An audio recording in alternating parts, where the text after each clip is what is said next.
So the 4 segments that I'm going to be talking about, I've called the first one Sundry.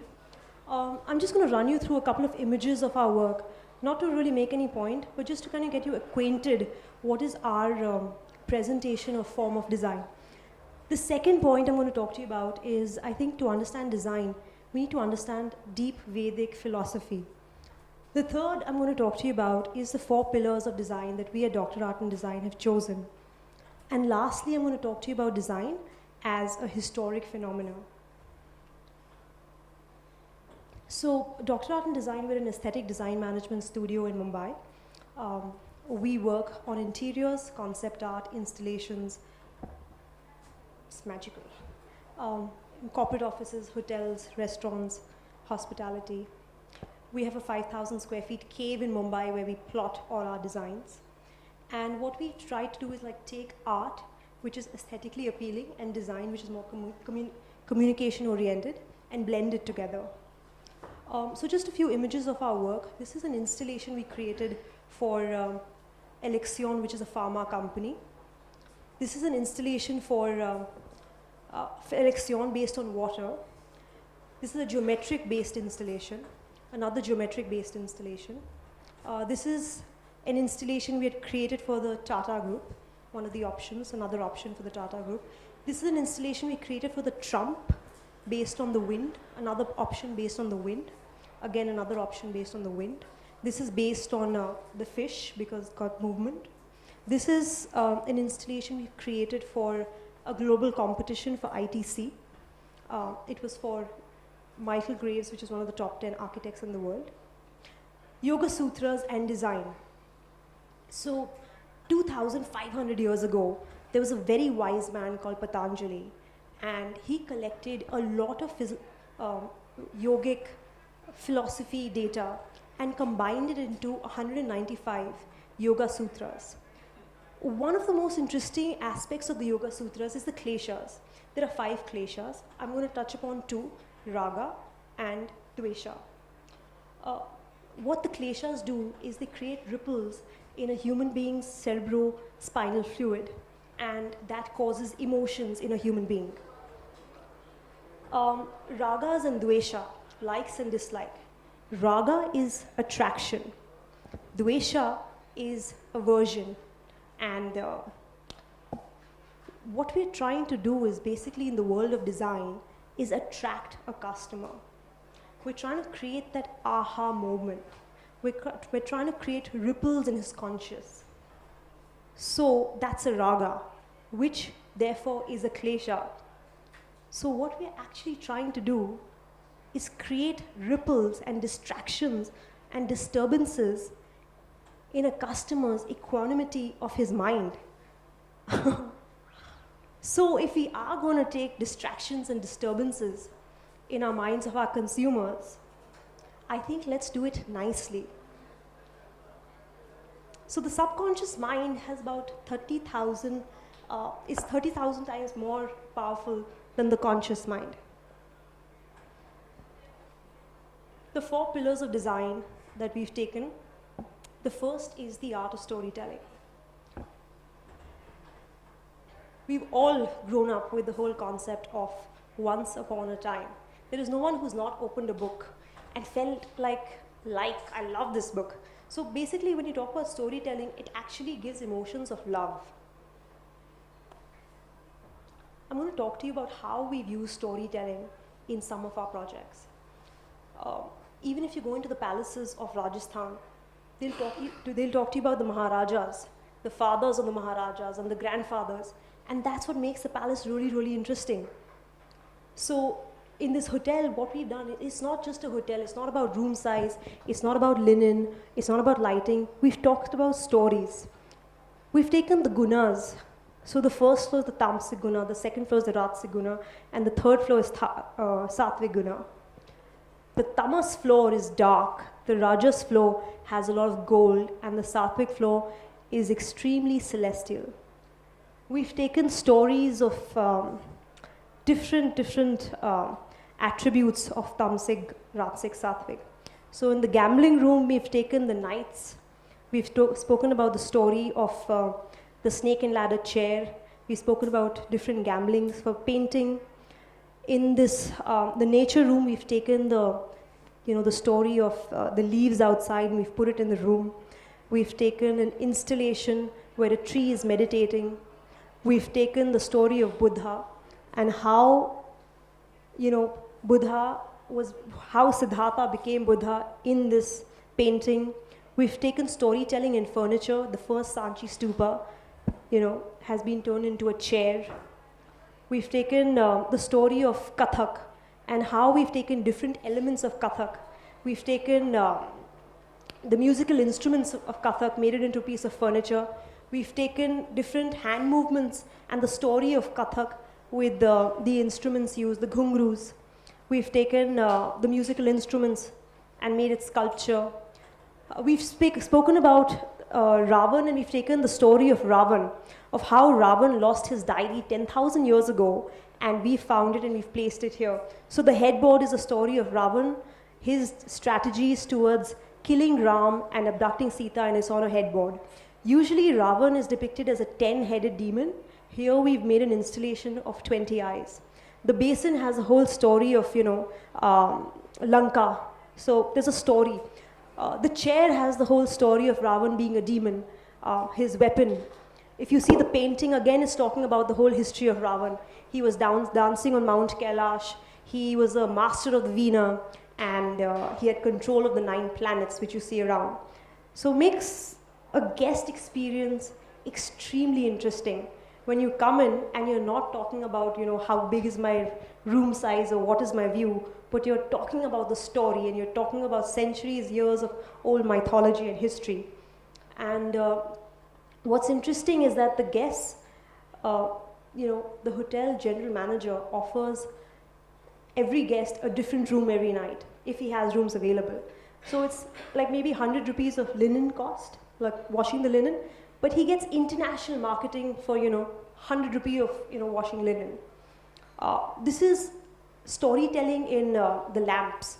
So on the left-hand side, you see the kavach that Karna gave away. Indra Bhagwan had asked Karna for his kavach, and he lost his immortality. So that's what the lamp is all about. On the right-hand side, the story of the lamp is that we've taken, the Kundalini as the experience. The Kundalini is depicted as a snake. So we've seen the fangs of the snake as coming out of the lamp, and the coils. So again, there's huge storytelling that's happening.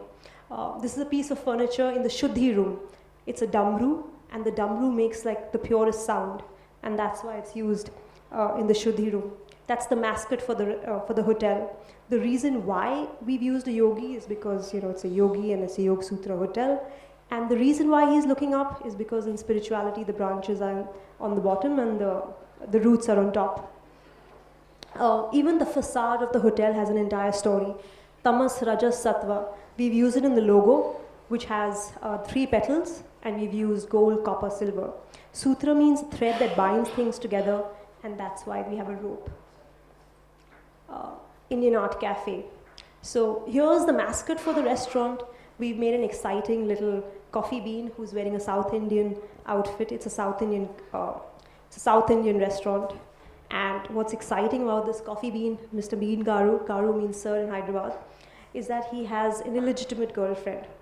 And he's also dyslexic. So the dyslexia travels in the menu. There are a lot of spelling mistakes in the menu. The South Indian food has amalgamation of, Italian spices and Italian flavors. So it's an exciting experience. And if you see even the interiors, it's not completely chic. It's got a lot of kach-kach. The dyslexic guy. Again, the filament lamp. If you see the filament inside a bulb, we brought it out to life and made it a sculpture. Another topic which I'm going to talk to you about is relevance, which I'll cover later. But the fork and spoon lamp is very relevant for a restaurant, and that's why we have that here. So what is your story for your product or your brand? Dynetics. This is the second pillar of design that we've taken. If you look at the human mind, we have an analytical mind and we have a reactive mind. And a human being goes through certain experiences, which basically, if they're negative experiences, you can have fears and you can have traumas.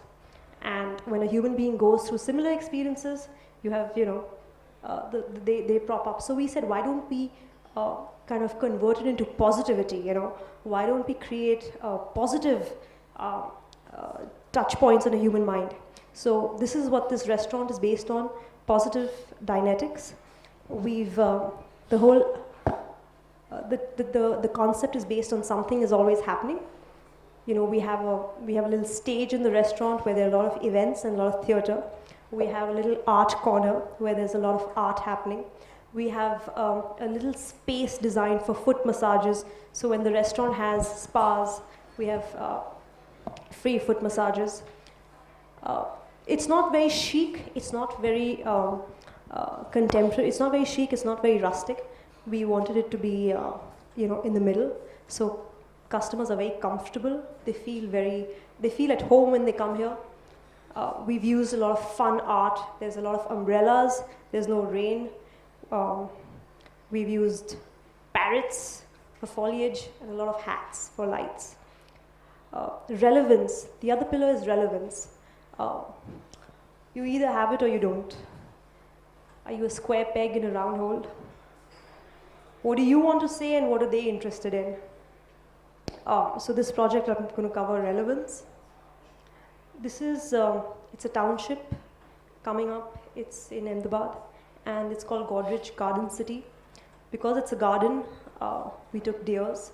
Deer is a very meek animal. It's dainty, and we have a whole animated series that's, thoroughly enjoying the environment. The storytelling, it's got Dynetics because you feel really positive and happy when you come here. That's a stainless steel flower. It's 10 feet, and because it's garden, we have a flower, but every petal is in the shape of a palm. So it's showcasing that it's welcoming the guests into the township.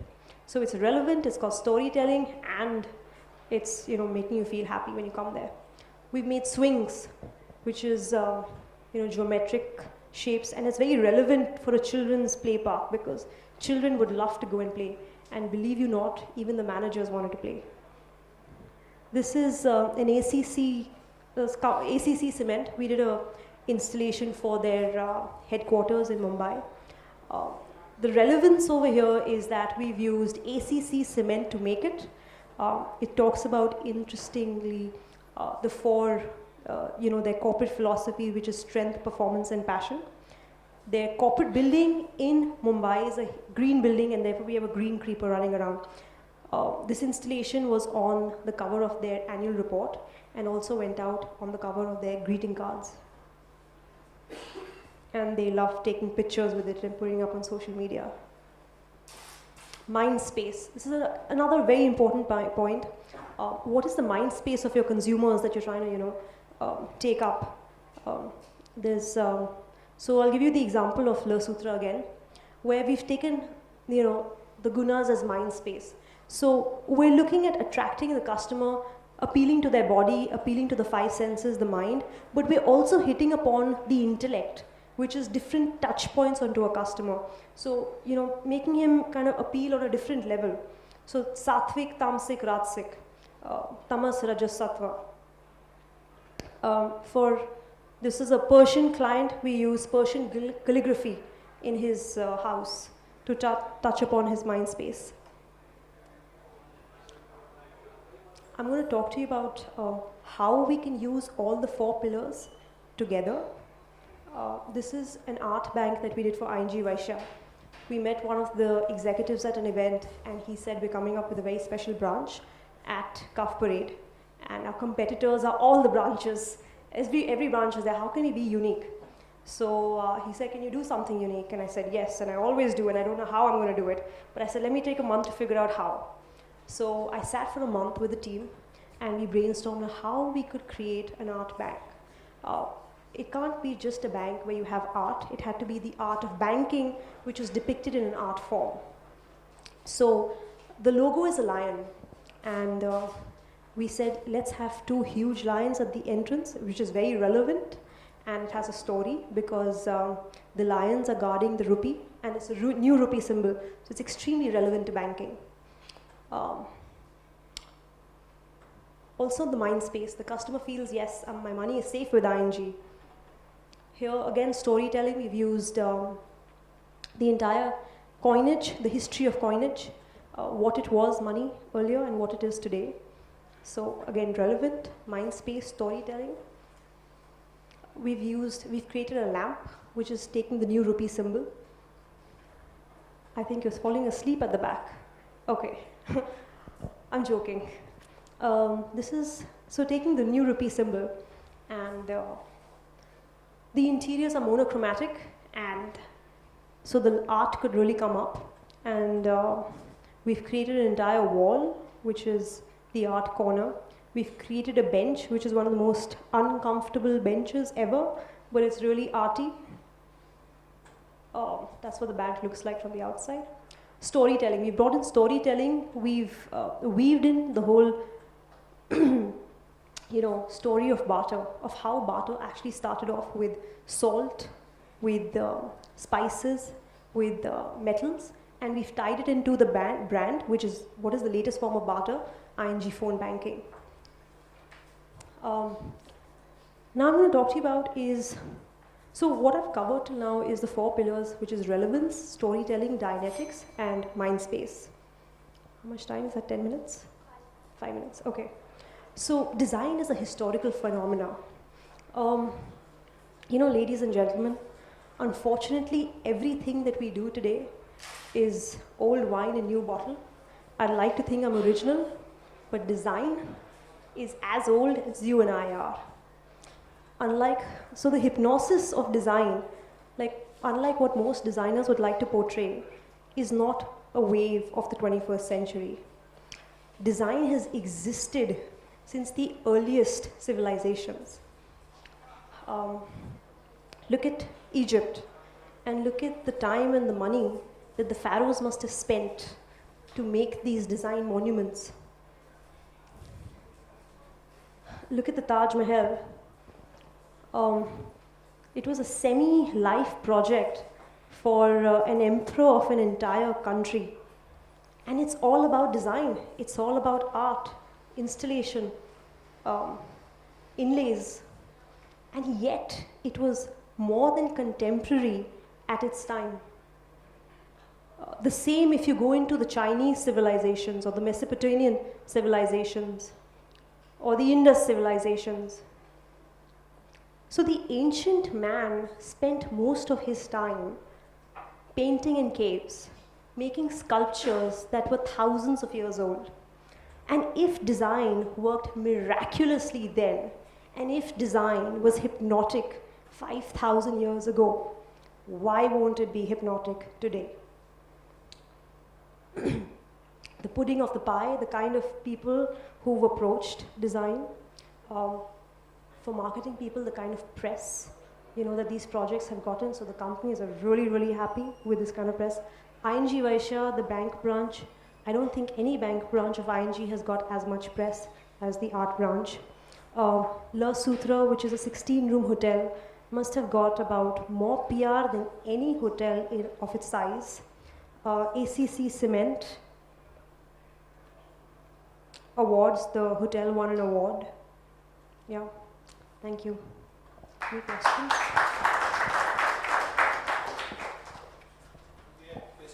Any questions? Yeah, just one. Yeah. Because in the end you said that ancient men used to spend a lot of time on art sculpture. Possibly because they never had Candy Crush to play. But other than that, I'm saying at that point of time I don't think I need that money. They had nothing else to do. Yeah. So whatever they did, that was the only thing they possibly could do. So is it still relevant? Are we trying to read too much into art and design of 5,000 years ago because the Taj Mahal is up there, or the Great Bath of Mohenjo-daro is what we learn in history? Yeah.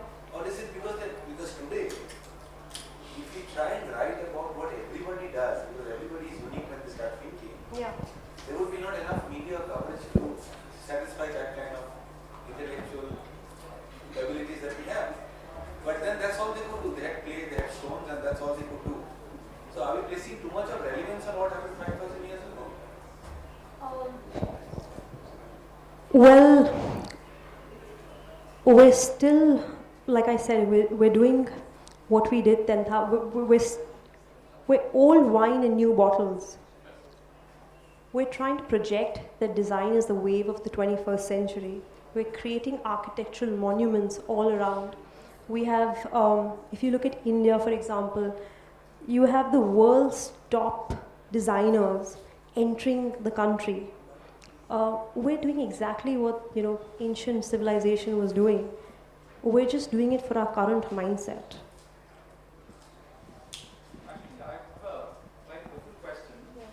Is that it's nothing to do with this because it's been 5,000 years history. It's really curious because if you look at history, what these guys did with little technology and very little of whatever stays true for centuries and centuries. While we, with all our modern technology, because we don't even stand for 10 years or 25 years. So I'm sure we are more modern, intelligent, highly technologically savvy, whatever, and we have better technology. But I think Kurukkara stands a lot more stronger ever and beautiful still, hundreds of years away. While I have these stained glass buildings needing refurbishment every 20 years, 30 years.